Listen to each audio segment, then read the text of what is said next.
सावित्री ने वट वृक्ष के नीचे अपने सतीत्व धर्म का पालन करते हुए अपने पति के प्राण और अपने परिवार का सुख प्राप्त किया।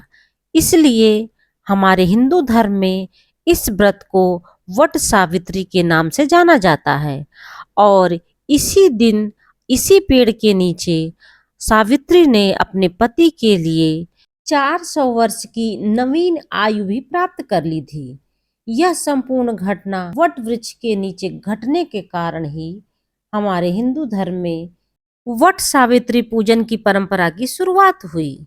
जेठ महीने की भीषण गर्मी और चिलचिलाती धूप में विशाल वट वृक्ष के नीचे सावित्री बैठी हुई थी। पति का सिर उसकी गोद में था और उसकी निद्रा थी कि टूट ही नहीं रही थी। माथे पर पसीने की बूंदें चिंता की रेखाओं के रूप में बढ़ने लगी थीं। अब वह लगातार उसका सिर सहलाए जा रही थी और उसके मन में घबराहट थी।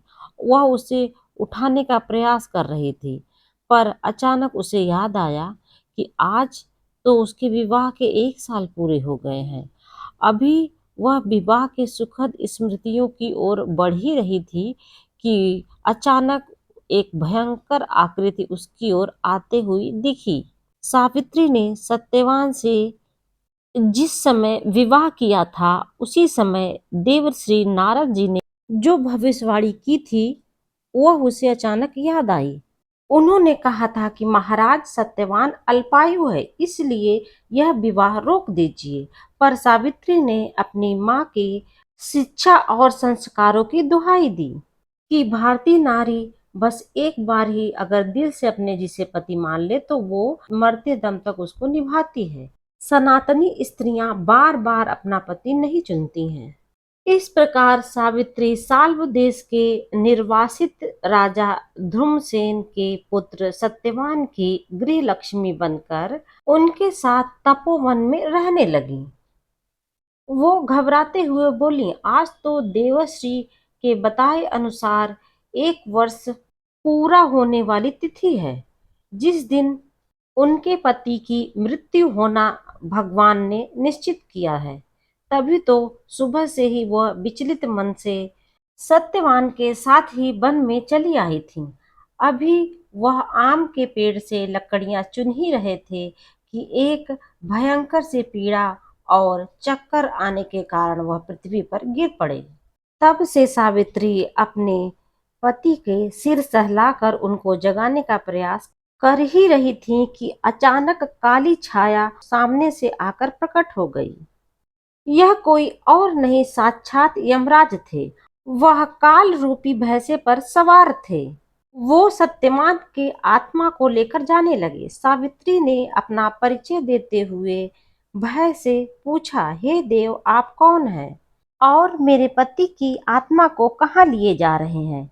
यम ने अपना परिचय देते हुए कहा कि मैं यमराज हूँ। बहुत देर से मेरे दूत काली छाया बनकर तुम्हारे पति के प्राण हरण करने की कोशिश कर रहे हैं, लेकिन तुम्हारे सतीत्व के कारण निकट नहीं आ पा रहे थे, इसीलिए मुझे स्वयं यहाँ आना पड़ा। इतना कहकर वह चलने लगे। सावित्री को अपने संकट का हल मिल गया था। इसके बाद यमराज सत्यवान के शरीर में से प्राण निकालकर उसको लेकर दक्षिण दिशा की ओर चल पड़े। सावित्री बोली, मेरे पतिदेव को जहां भी ले जाएंगे मैं वहां जरूर आऊंगी। यमराज ने कहा, ऐसा असंभव है पुत्री। सावित्री ने देवी सीता का उदाहरण देते हुए कहा कि वो भी तो अपने पति के साथ वन में गई थी, इसलिए मैं भी यमलोक अपने पति के साथ अवश्य जाऊंगी। या तो आप मुझे भी अपने साथ ले चलिए या फिर मेरे भी प्राण आप ले लीजिए। यमराज प्रकृति के नियम के विरुद्ध सावित्री के प्राण नहीं ले सकते थे। उन्हें समझाते हुए बोले कि तुम्हारे प्राण मैं नहीं ले सकता हूँ, क्योंकि तुम्हारा अभी समय नहीं आया है, तुम्हारी आयु अभी शेष है। तुम जो भी चाहो मन चाहा वर मांग सकती हो। तब सावित्री ने वरदान स्वरूप अपने ससुर की आंखें मांग ली। यमराज ने कहा तथास्तु, लेकिन वह फिर भी उनके पीछे पीछे चलने लगी। तब यमराज ने उसे फिर समझाया और दूसरा वर मांगने को कहा। उसने दूसरा वर मांगा कि मेरे ससुर को उनका राज्यपाट वापस मिल जाए। उसके बाद तीसरा वर मांगा कि मेरे पिता जिनके कोई पुत्र नहीं है उन्हें 100 पुत्र हो जाएं। यमराज ने फिर कहा कि सावित्री, अब तुम वापस लौट जाओ, चाहो तो मुझसे कोई और वर तुम मांग सकती हो। तब सावित्री ने कहा, सत्यवान से 100 यशस्वी पुत्र हों। तब यमराज ने कहा तथास्तु। यमराज फिर सत्यवान के प्राणों को लेकर आगे बढ़ने लगे। सावित्री फिर उनके पीछे पीछे चलने लगी। यमराज ने कहा तुम वापस लौट जाओ। तो सावित्री ने कहा कि मैं कैसे वापस लौट जाऊं? आपने ही मुझे सत्यवान से 100 यशस्वी पुत्र उत्पन्न करने का आशीर्वाद दिया है।